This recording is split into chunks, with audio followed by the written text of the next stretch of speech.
Today's video, cooking time. Menu for today, spaghetti a la Canada. Yan po, magpapakulo na po tayo ng tubig para po sa pasta.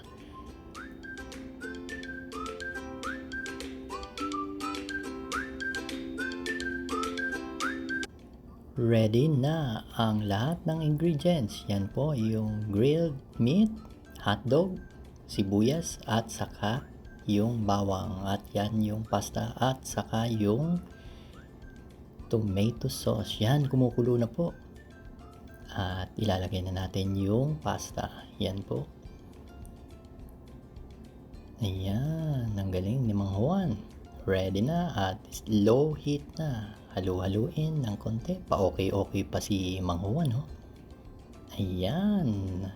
At the same time po, magluluto na rin tayo ng sauce. Yan, konting oil lang. Ayan. Unahin na natin yung bawang.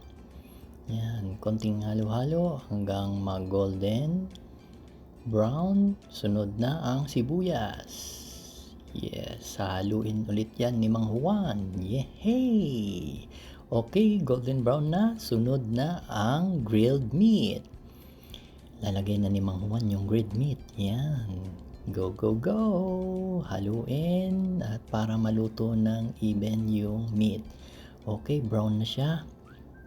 Ilalagay na natin yung paminta. Yan, paminta. Konti lang Mang Juan at manghang. At toyo. Okay, that's it.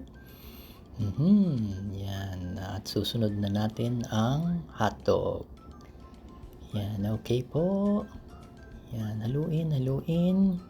At ang susunod po niyan, tatakpan po natin para maluto talaga yung grilled meat. Okay.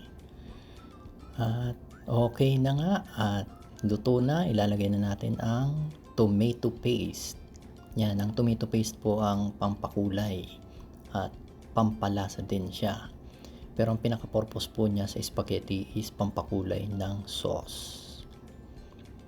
Yan, halo lang si Mang Juan. Go, go, go! Okay, next, yung tomato sauce na. Wow, yan, dahan-dahan lang. Medyo nako dyan nakat yung aking daliri. Hindi ko na pinakita.